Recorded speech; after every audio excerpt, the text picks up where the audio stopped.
Well, this is the first official project call for LeagueDAO. We have the kind of members of the core team and founders and some of the dev team on the call. So we're excited to, I guess this is kind of like the proper kickoff of LeagueDAO. LeagueDAO is doing the first project call. So I'm really excited about LeagueDAO.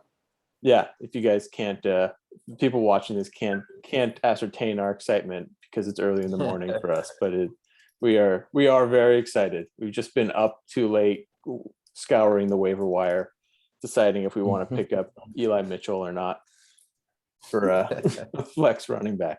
A lot of research going on right now.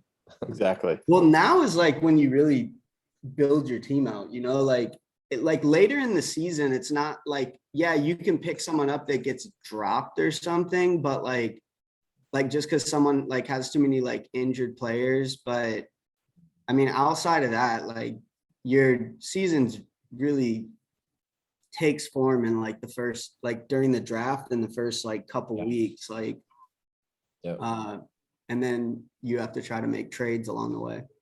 Yeah. Which I'm I traded DeAndre Swift yesterday in my league away because I have so many running backs, and I picked up Jamar Chase just because I don't think people realize quite how good he is. And it's a 3 wide receiver format. Yeah, it would be, this is a lot of stuff moving really quick, especially like it's crazy how many big injuries have already happened and guys that are basically out for the season already after week 1, and that just throws everything for a loop. Yeah. Yeah, I'm in this other league where we get like $1,000 budget to, pick up on the waiver wire I think it's every Wednesday. They have cut off at 5:00. And so traditionally, and I've played it for 6 or 7 years now, it's like after the very first week is when you'll see people go into it like 300, 400, depending on how much they rely or think that player will help them. They'll go up to like 700 or 800, use most of their budget after the very first week. And that's because you could pick up a James Robinson like last year, that really carried that running back through the year and probably carried a good number of teams. And now we have that Elijah, I think it's Mitchell? Yeah. Might be a similar circumstance there too, Yeah. But we should also pay attention to who gets dropped, because if people start dropping Trey Sermon or something, they might be sadly disappointed. Because did y'all not watch him at Ohio State? Dude.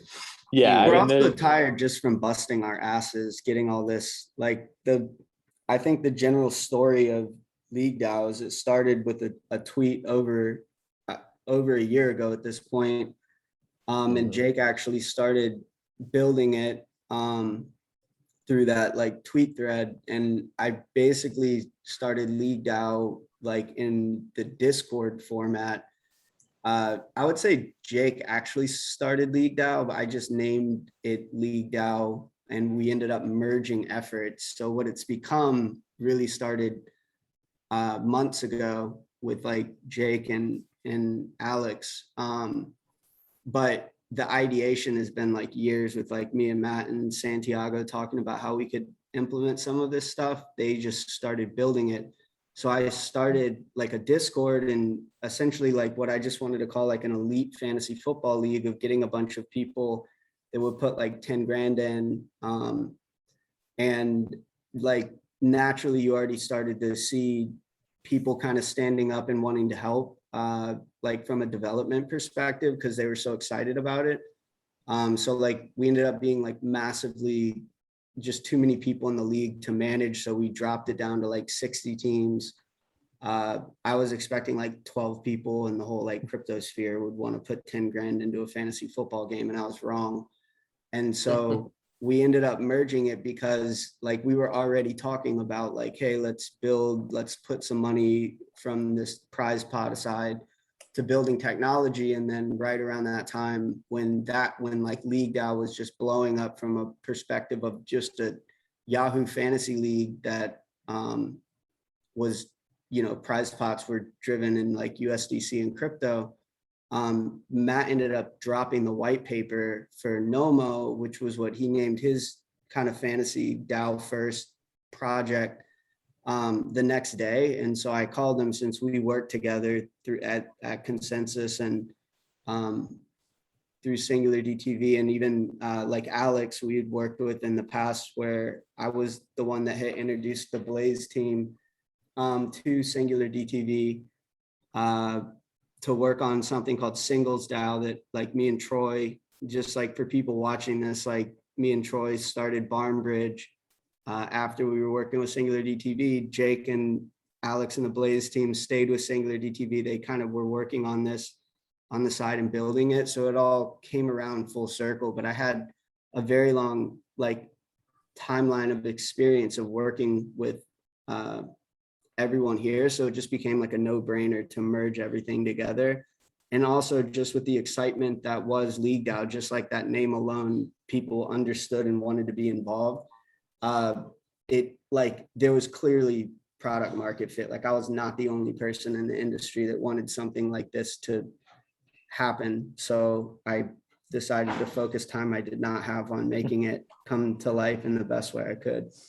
But that's more like the story of how we got here. But we're also not only tired because of fantasy football, but it's been, I mean, it's like a crazy market right now. I think everybody has a little bit of jet lag in the whole crypto industry.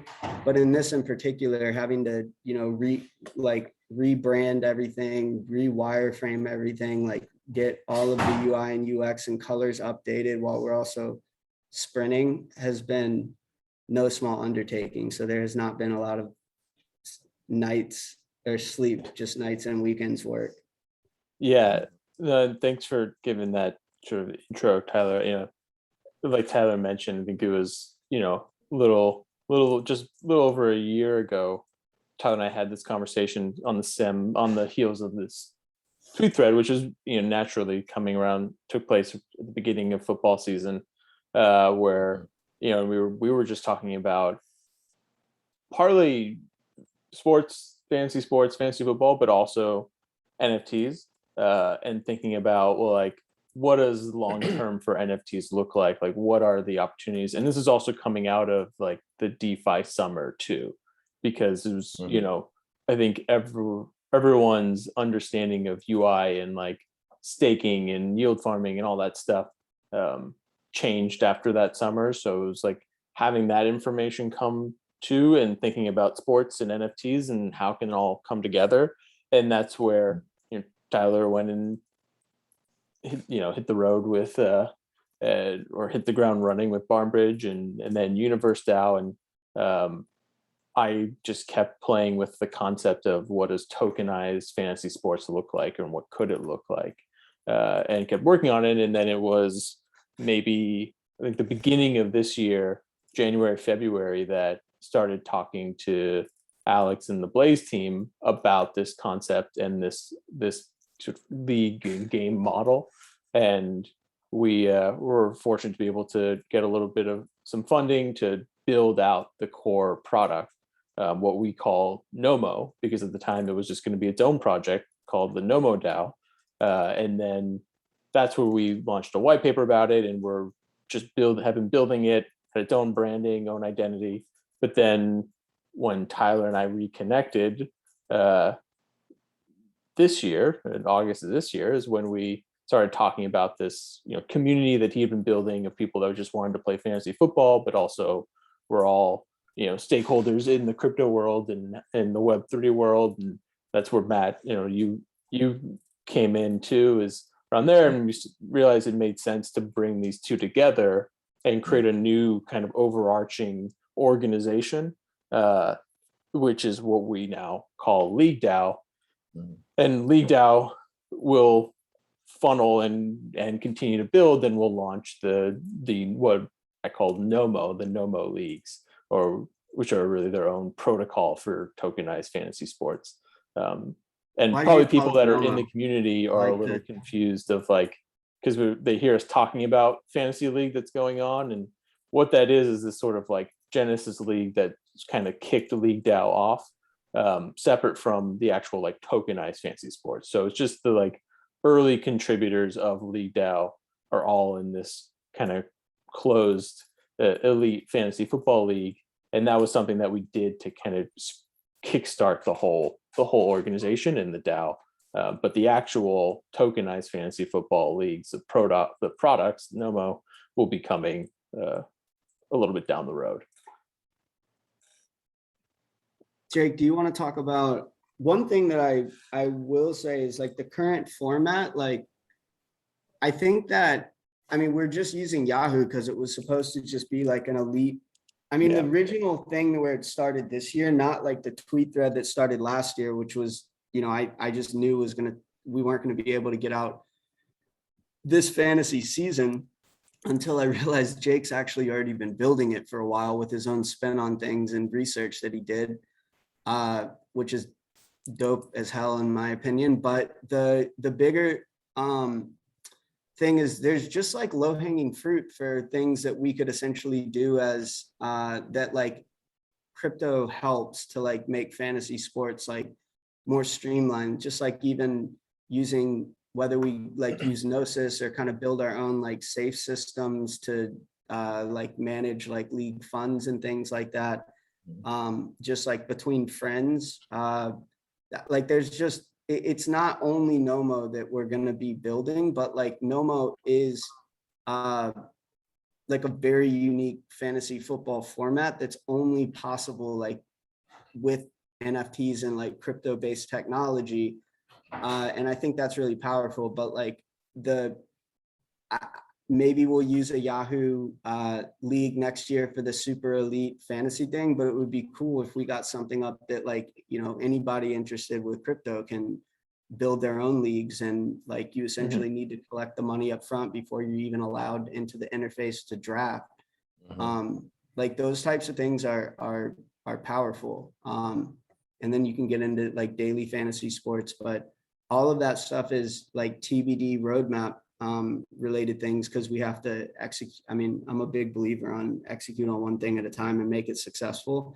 And Nomo is by far the like, I mean, that was what I thought would take the longest to build, just the concept of how it works. And so I think success begets success. And as we roll that out, then we'll be able to build other things as an ecosystem. But you know, some of that's going to be people showing up to the DAO and raising their hands and saying, you know, we want to build this, and you know, we'll utilize our resources to start making that stuff happen.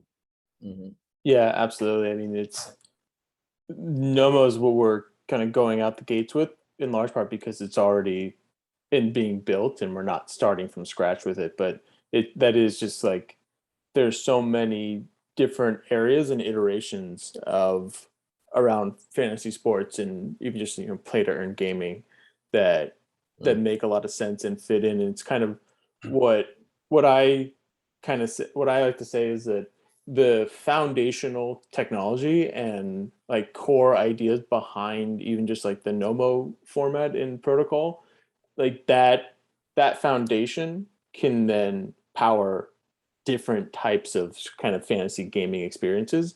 You know, the core thing is being able to pull real world athlete data from off chain, get it on chain, and have smart contracts that inform a rewards and prize strategy using that data. So, you know, that's what that was kind of like the starting point for Nomo. It's starting with like, okay, if we do that, then how do we go from there? Like, how do we make something that is sort of unique, but also kind of a fun, interesting game format?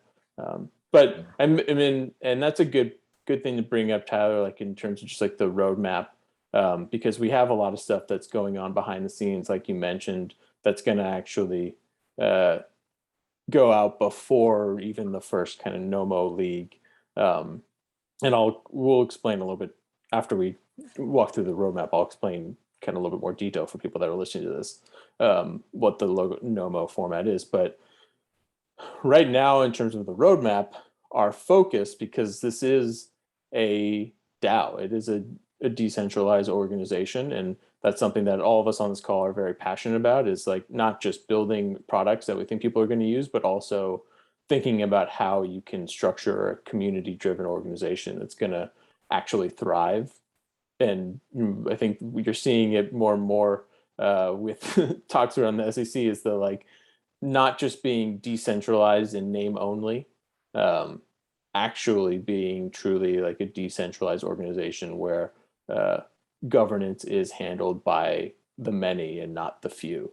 And so that, of course, all starts with the DAO, and we have a team that are working on, and really what we're doing is forking the DAOs that were created for Barnbridge and Universe, which have all been vetted and gone through smart contract audits. So those are gearing up and getting reskinned to fit our branding and our identity, and we'll be deploying those pretty soon. And once we launch the DAO, then also starts pushing, the liquidity incentives and yield farming around the governance token itself. So the governance token is the League, LEAG token, and that basically around the same time that we're launching the DAO, we'll launch yield farming and liquidity pool incentives. We're going to be using SushiSwap for the liquidity pool.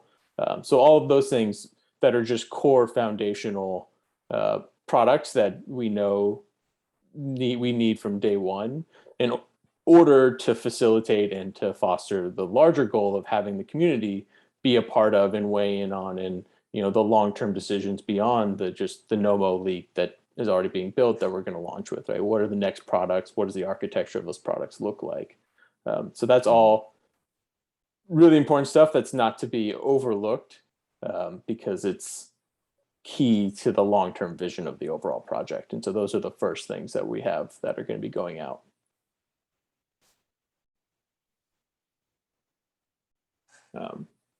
Yeah. So with that, I think it makes sense to kind of just pivot quickly to Nomo and just to give a top line description of what that actually is, because we're using that name a lot, but it doesn't, for a lot of people, they probably don't actually know what that means.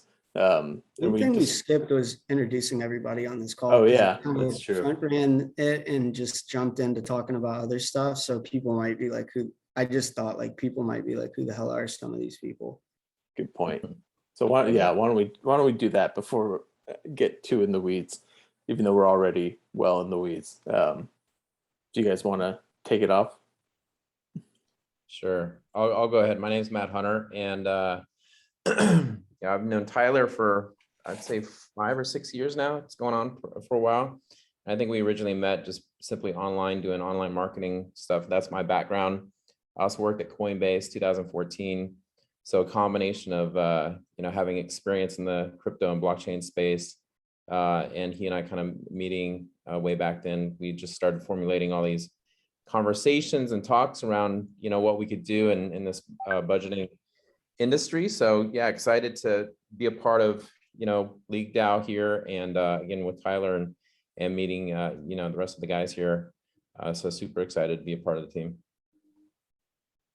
Yeah, I actually flew out to Matt was living in Australia, and they have this was before daily fantasy sports really took hold. It was harder to bet in the US. You had to either be in Vegas, where Matt lives, which I would fly out there once a year. Matt lives in Vegas now, but I would fly out there to place all my futures bets, because when I was a kid, I was kicked off of Bodog, which is Calvin Ayers' site, which I don't think exists anymore. But yeah, basically I was betting against my own bets to close the bets, and they I was 18 and they kicked me off and owed me tens of thousands of dollars. I basically was kicked off because I was better than their bookies at sports betting. And so I got into fantasy sports because it was really the only framework in the US. I mean, now they've lifted a lot of, I'm 33 now, so this is years ago.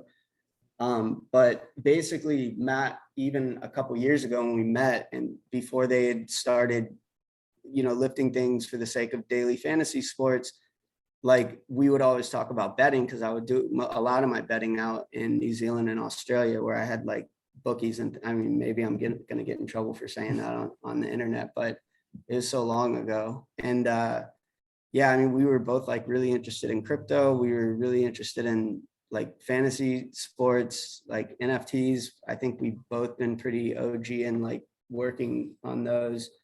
Yep. Or I mean, like even collecting them. So yeah, I mean, like the passion and like thesis around this started a long time ago, just like us having like similar passions. And then Santiago, who like formerly from Parify was really tweeting about, you know, a year ago, and not that many people were talking about NFT. It was literally in like September, not like January of last year, but like before NFTs really popped off in like February and March. We were still continuing to talk about some of the things that you could do. And yeah, that's like the basis, and it's really where me and Matt's like friendship started. But yeah, I can just like, I'm Tyler. I have started a couple DAO first protocols. And like I said, I mean, I worked with Jake and Alexi in the past. I work on Barn Bridge. I mean, I'm spread on a couple things because I think DAOs should start to blur the lines over time between what's community and what like core team is.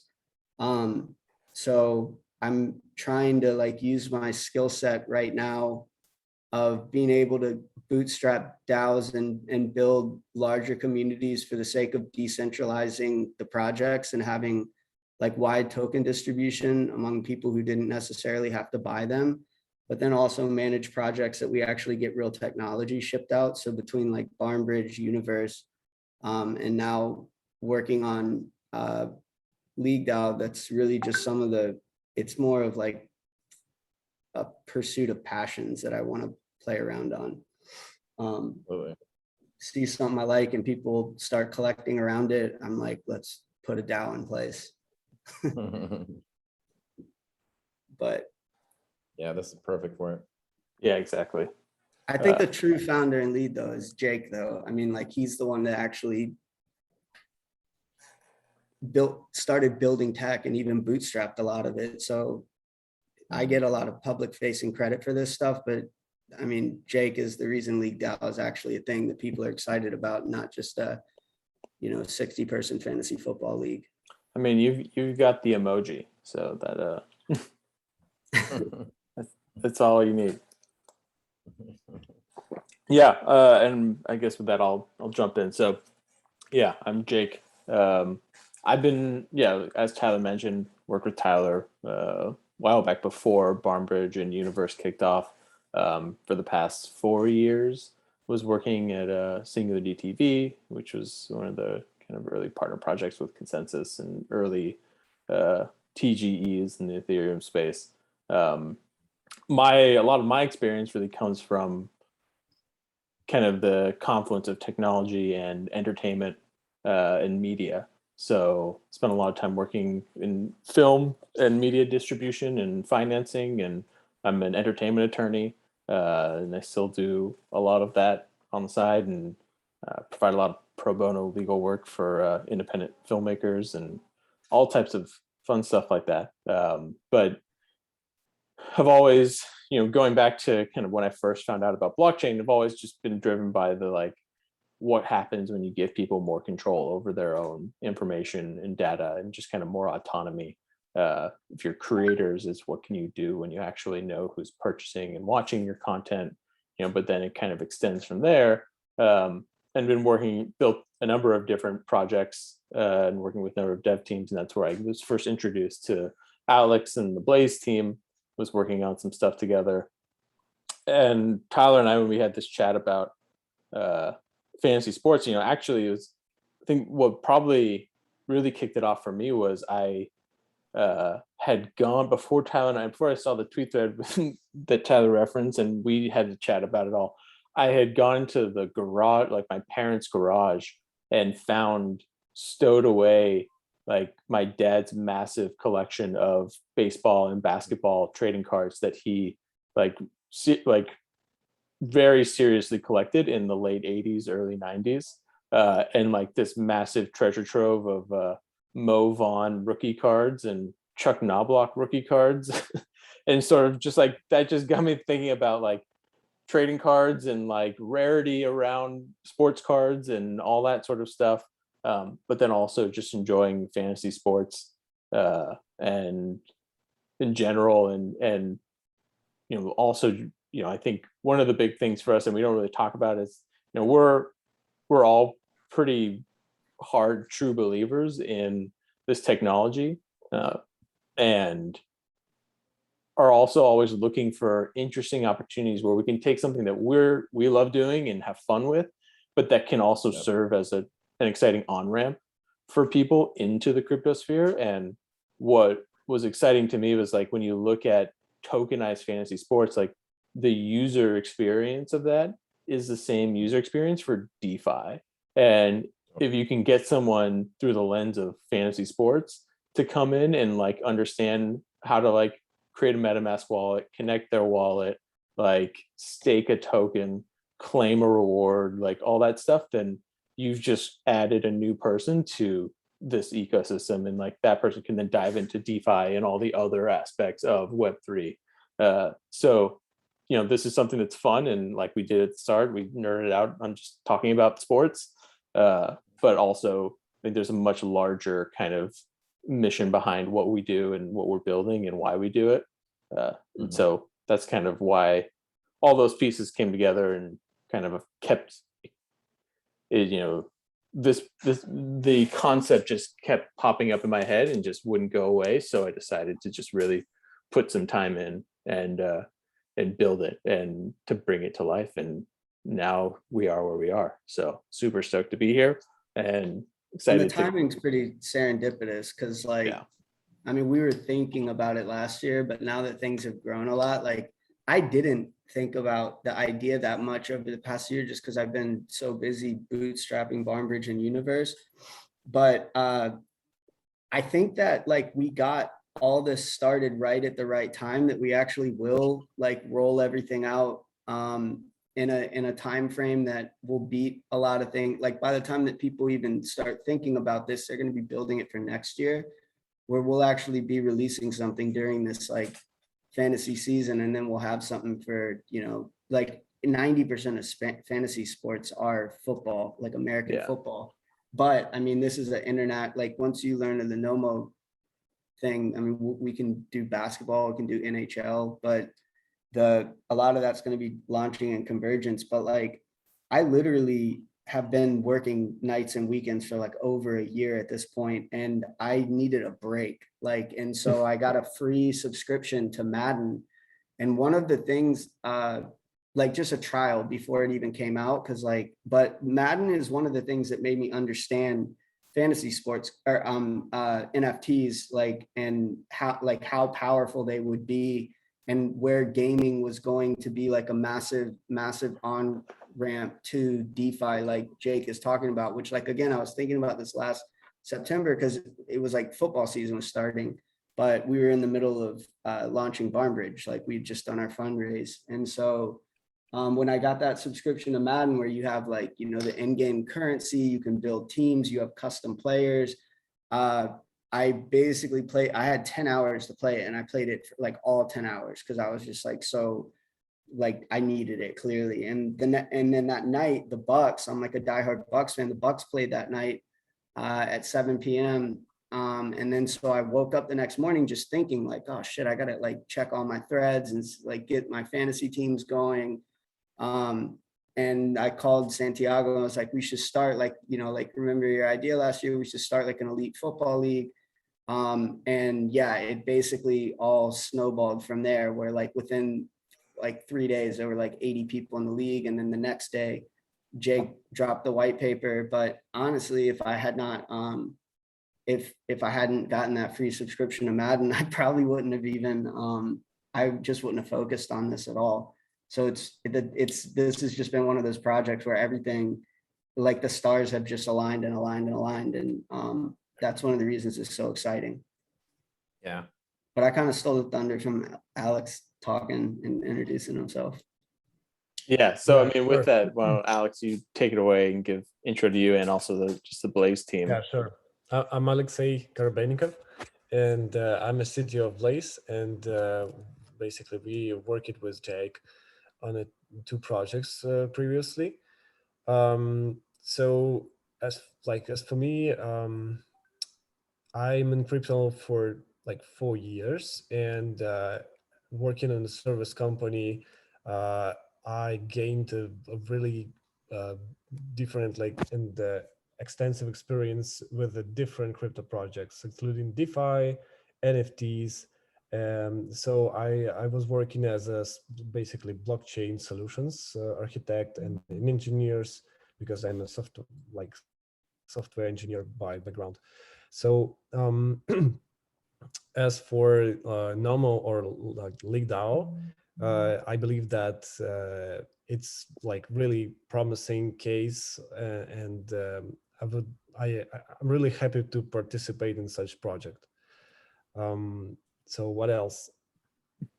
Yeah, maybe a little bit more about my experience. I was participating in such projects as a Yield app, as a Beehive, Pandora blockchain, and of course single order DTV. So working as a smart contract developer and a team lead, and basically a software or solution architect. So I know about blockchains, everything, maybe except Ethereum optimism.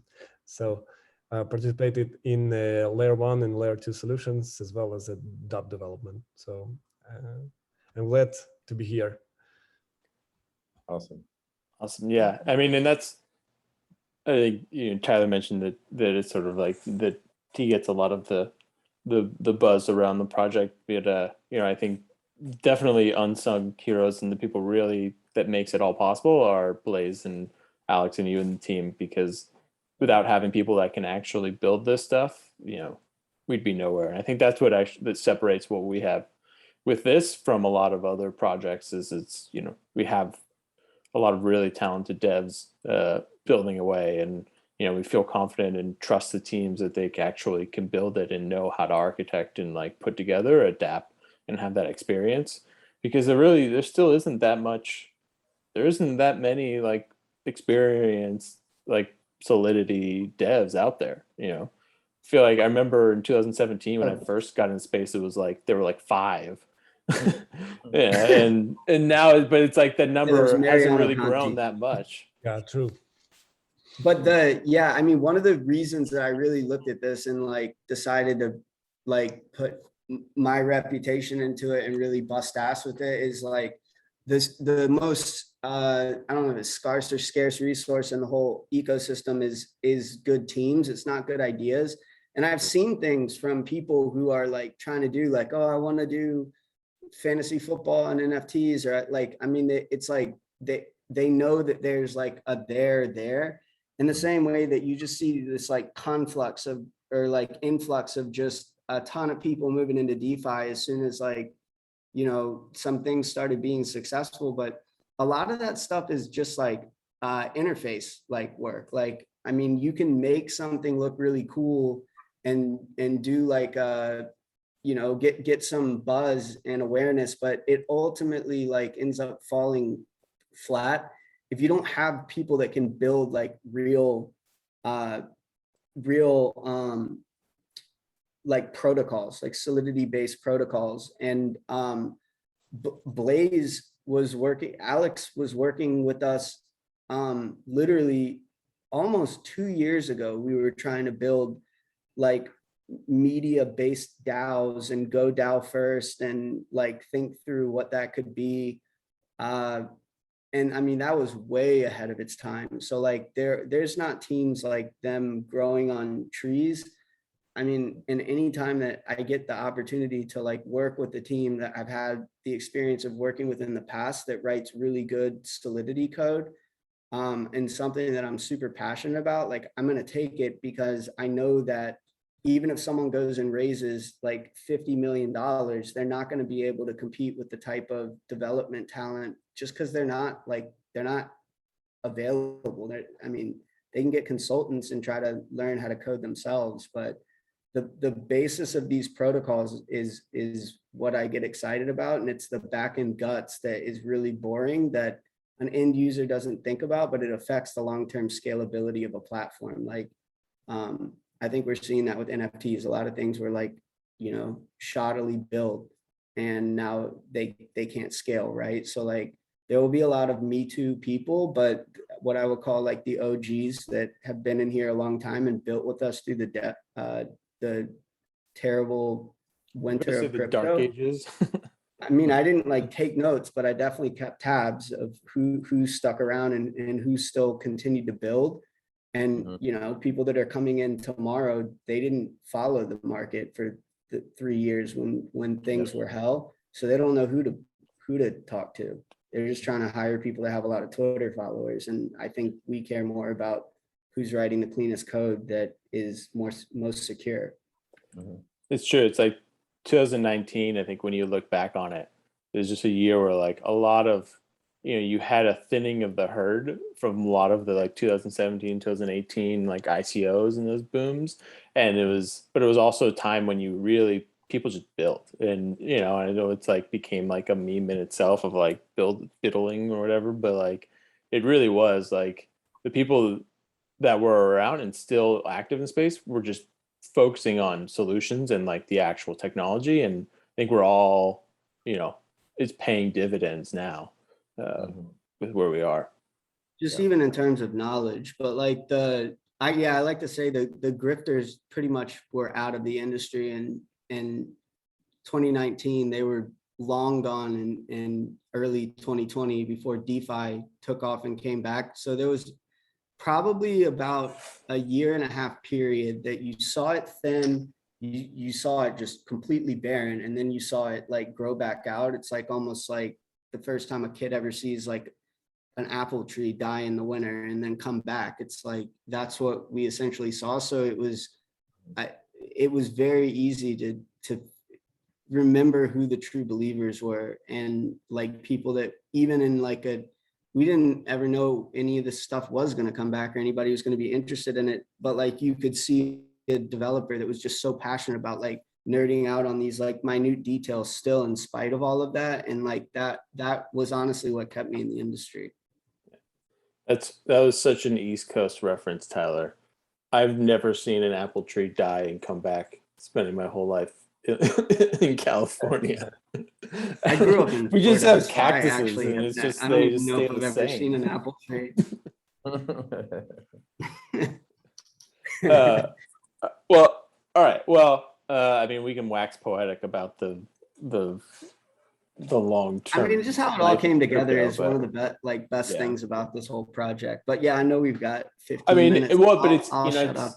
I mean, it's actually one of the things that I think is also that made this work was like I was super interested and followed like with like a magnifying glass everything that Barnbridge and Universe DAO were doing, and seeing how those communities came together and like what you guys did and how the changes you made from Barnbridge to Universe, right? Because they're not identical projects by any means, and people shouldn't think of them as that. But there's some like pretty significant differences around the tokenomic models for them, the DAO and governance, like, and how that, because they're very different products and different communities. But watching those, being in those communities, in the discourse, like I was taking notes the whole time. And as I was building Nomo, like I already planned on having it be a DAO first entity, and forking the Barnbridge or the Universe DAO, and like thinking of the governance token structure, like all that stuff. So then those, it's just really important, like in terms of like we were thinking about these sort of things, and seeing what worked, and how the past year has also been like really telling in terms of but actually seeing communities that actually like come together in a meaningful way after seeing so many projects like build their raise on the backs of like the idea of a community, but then actually not actually having a meaningful community. I think we're finally seeing some differences there, and so we're excited to bring that knowledge base to this project, and make some adjustments and tweaks to fit this that are different from the others. But there's a foundational knowledge that's growing, which is really exciting. I think that the attraction of how enthusiastic we all are, and that we're sharing that and it really builds that community, you know, amongst all these projects that Tyler and, you know, everyone's building. So yeah, it's like you said earlier, Tyler, it's, you know, serendipitous timing, and then everyone kind of coming together to support these projects like this. It's pretty special. Yeah, awesome. Absolutely. So maybe, maybe the last couple, 10, We 15 got like minutes of 10 this minutes call. left. Yeah, I'm gonna, Nomo is. I'll talk about Nomo. We're gonna have more information coming out over the next, several weeks that kind of get into more details about Nomo, because we released the white paper last week, which has some information about it, and getting a lot of good questions from the community about how it works and the details, and trying to answer everyone on that. And but just the top 1,000-foot view, Nomo is it's fantasy sports protocol. We're launching the first league will be fantasy football, or fantasy American football. And when we say tokenized fantasy sports, what we're doing is each athlete in the league is represented as their own NFT. And that NFT, the smart contract, uses Chainlink to extract the data, real world data, for that athlete and their performance. And users create their team by purchasing a player NFT, a player token, we call them. And to join the league itself, the league is its own platform. You stake your player token in the league, and each week the league has a smart contract, then runs an analysis and tallies the total number of points that are generated by all of the player tokens staked in the league. So you have all the player tokens, and then your player tokens that you own, that you have staked, represent X percentage of the total point score. Now, the other piece to this, which is what makes it important, is what do you get in return for participating in the league? The funds that we collect from people purchasing the player tokens, all those funds are collected and deposited into what we call the reward pool. So it's a pool of funds that we are then depositing that and holding it in a yield generating protocol. It's a compound, and each week the yield that is generated from the reward pool, from that AP, whatever it is, that yield is distributed to all of the participants who have player tokens staked in the league. And what they get in return, what they get is a pro rata, percentage of the total yield and reward for the league for that week, according to the percentage of the total points scored, that their players represent. So you purchase player tokens, stake them in the league, and then claim your share of the weekly reward based on how your player actually performs. So it's a little bit different from traditional fantasy, legacy fantasy sports, the head-to-head fantasy sports model, because you're not necessarily competing against another team each week. And also, when we say team is really just whatever player tokens you happen to own. You're not filling in a roster of X positions. You don't need a minimum number of player tokens to participate. You can have one player token and you can join the league.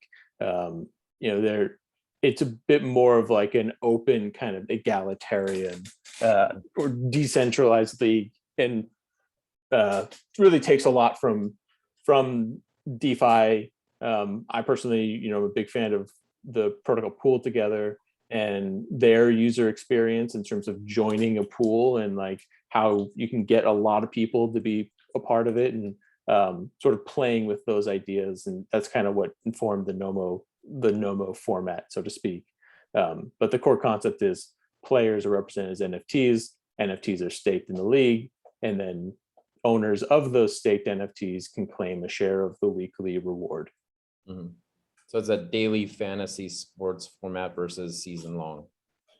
Well, it is still season long, because you own one of the big things, and thanks for bringing that up, is you own your player tokens, right? Mhm. So you keep them throughout the season. You can keep your team staked throughout the Mhm. whole season. It's not, you don't have to start over again each week. And what's Kind of also the important opposite. is you keep those player tokens forever, Mm-hmm. and that same player, you can be a part of your team in 2022, 2023. So there is elements that it really is kind of like the ultimate keeper league, and Yeah. too. Like keeper dynasty, but your payouts are weekly versus Yeah. wait till the end of the season. Yeah. Exactly. It kind of takes both elements, like, because you could go on if you think a player is going to have like because the players will be on like a resale market, right? Like they'll basically they'll have, the market will decide what they think. And so yeah, I mean, it brings like long-term dynamics into the planning, but like, yeah, you could also have short-term like daily fantasy sports aspects. If you see someone that you think is like, mispriced, similar to like DraftKings, like, oh, I think like, Jameis Winston is going to keep this streak up, but DraftKings isn't pricing it that way.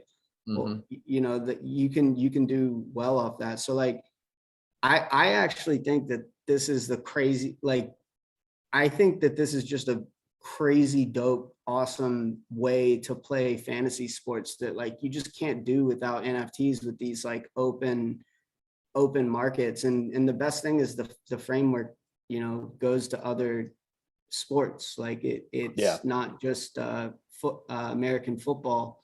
We can keep rolling it out to other things. Basically, it's like anything that where there's a reliable source of data for a real world event can be turned into a fantasy league. I mean, I think when you look at the stats of like the breakdown of like sports popularity in fantasy, I mean, fantasy football is at the top, but esports is on that list. The Bachelor is on there. People doing fantasy bachelor leagues, like American Idol. It's like there's a lot of different opportunities there, and foundationally it doesn't require a change in the technology for us to do that. It's just having the data source and then creating the right player tokens to represent all that. But I think one of the things we got, like, Kieran from Alluvium involved in this very early on, was one of his pieces of feedback is the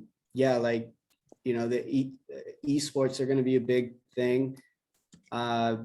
Crypto gaming is already starting to take off, and there aren't even really good games out yet. So I think that that's huge to talk. Like, it's not just sports, even though it will be for a while.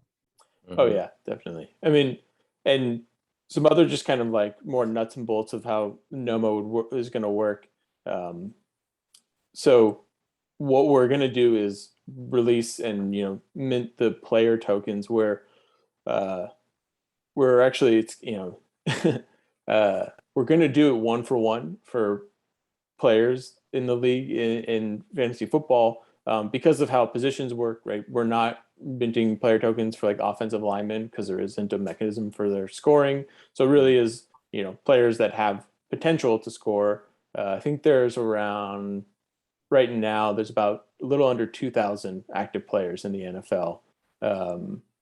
Then that's like 2,000 that aren't offensive linemen or punters.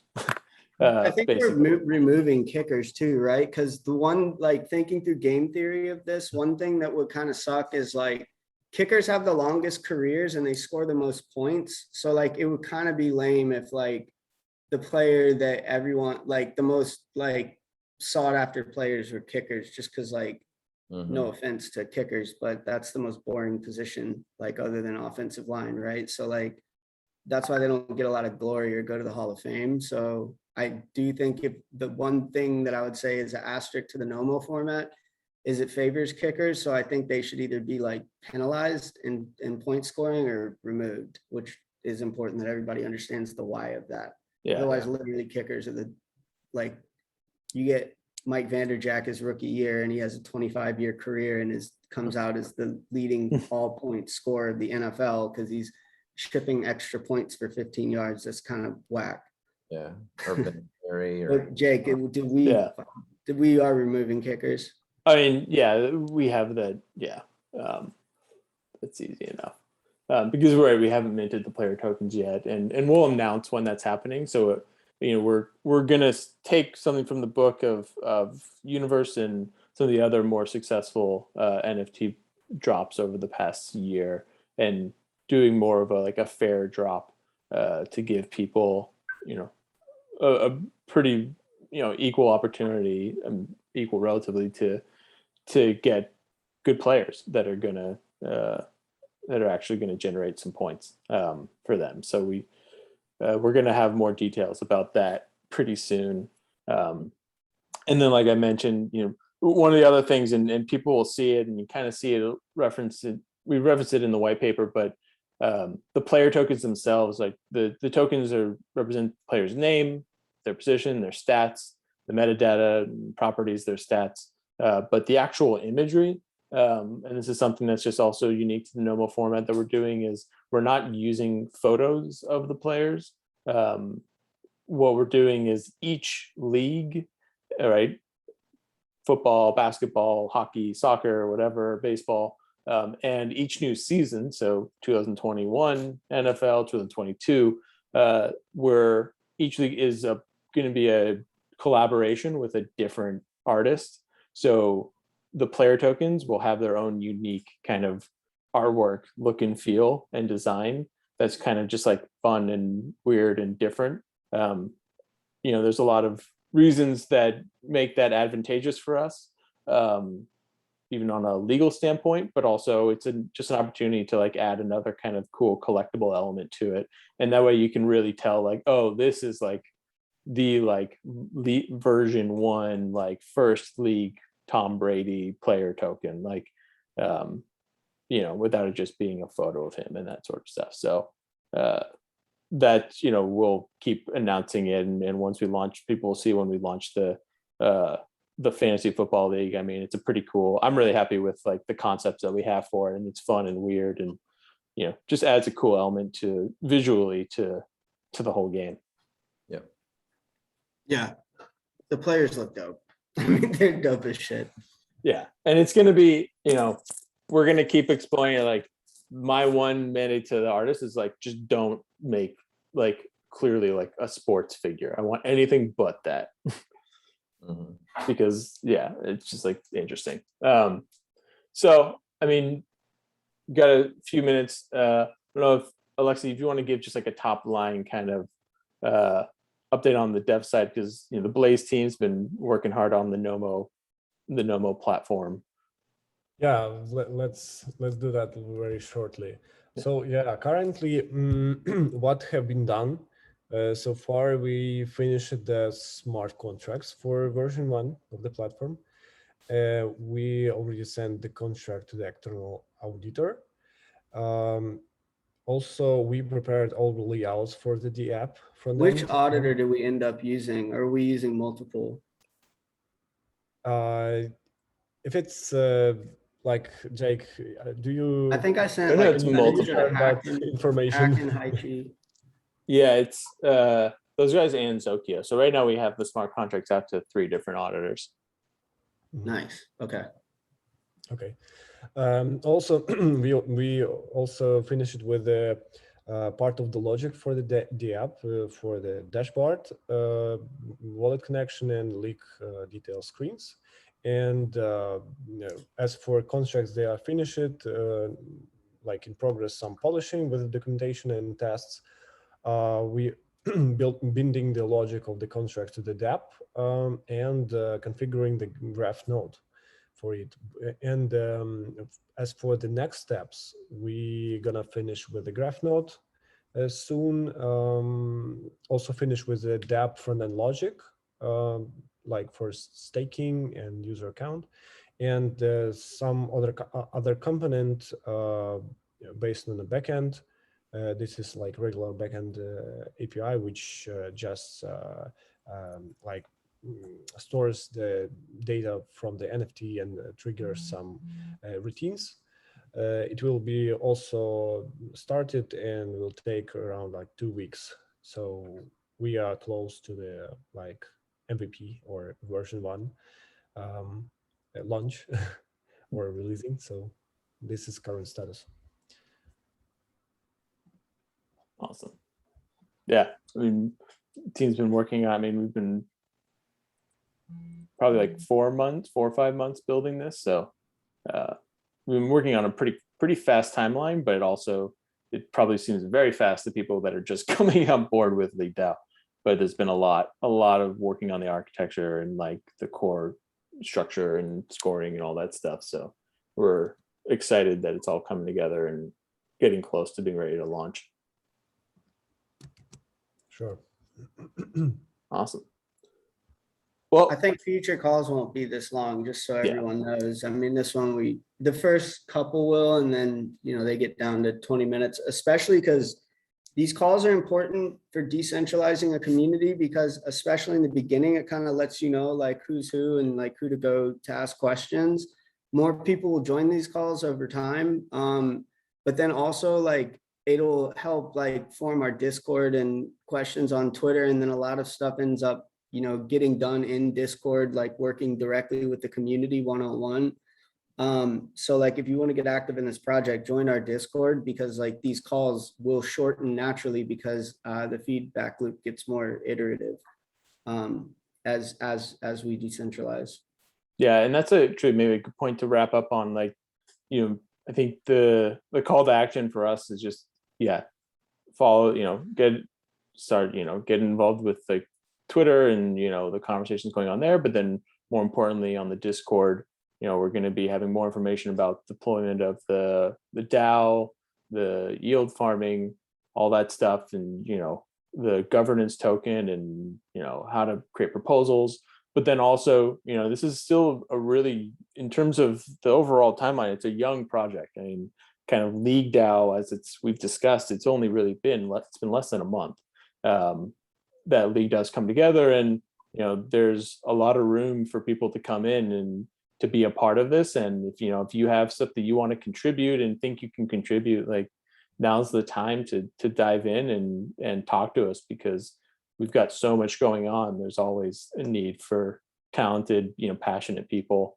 And it's a DAO, right? So like there's not employees, there's not a legal entity. Like you can show up and work. And a lot of people will say, just because I know we're going to get this question, like, what do you need help with? And like the answer is like, not to be like JFK or anything, but like think about like how you can help the DAO and like bring that to us and or just start helping, right? Like, because you're going to get noticed if you're providing value.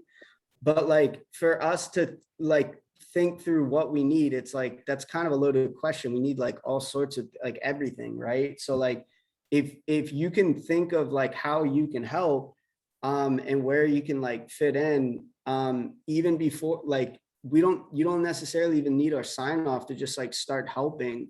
There's not like there is a management team, I guess, like there's core members that like have access to the multi-sigs and everything, but that's all going to start getting decentralized. So like it's not even that now is the time, it's like it's always going to be the time. Like show up, help, provide value. Obviously, the earlier you get in, the better, just by nature of like it. If we already have someone that's helping on X component and we don't need another one, then like that happens naturally, like these opportunities close. But I always like to tell people that sometimes if I'm like thinking through how you can help, then I'm almost doing the work for you, right? Like you're better off like thinking through how you can help a DAO and starting to provide value. And like if you are providing value, like the community and the ecosystem is going to notice it and they're going to like grab you. And that's something that through BarnBridge to LeagueDAO, I think we've gotten better each step along the way. Like BarnBridge, I think earlier we lost some community members that we should have been probably compensating earlier. People ended up leaving like to go start other projects that they probably could have done under BarnBridge. So I've started to notice this, and like we really improved upon it with Universe of like getting active community involvement and getting people involved early and getting them compensated and streamed compensation. This is going to be the same way, right? Like we just need to get this rolled out and get it going. So it looks like it's a closed door at first because we even had to get all the shit together to even be able to have a call like this and tell you what the hell this is. But like going forward, it is a community run project. And so if you think that you can help, tell us how you can help or just start helping. And people will notice and they'll do it. We don't have like a job board though. Yeah, absolutely. All right. Well, we know this call's getting long because it's getting Yeah, it's darker 11. where you are, Alexi. Like, the sun's going down. Yeah, you see that. And All I right. gotta go run some errands. So everybody, it was good meeting. The community, hopefully y'all enjoyed talking to us. And Hopefully we will, hopefully you stuck around long enough to actually hear us actually talk about the product. Yeah, we're excited. Yeah. All right. bye everybody. Bye, everyone.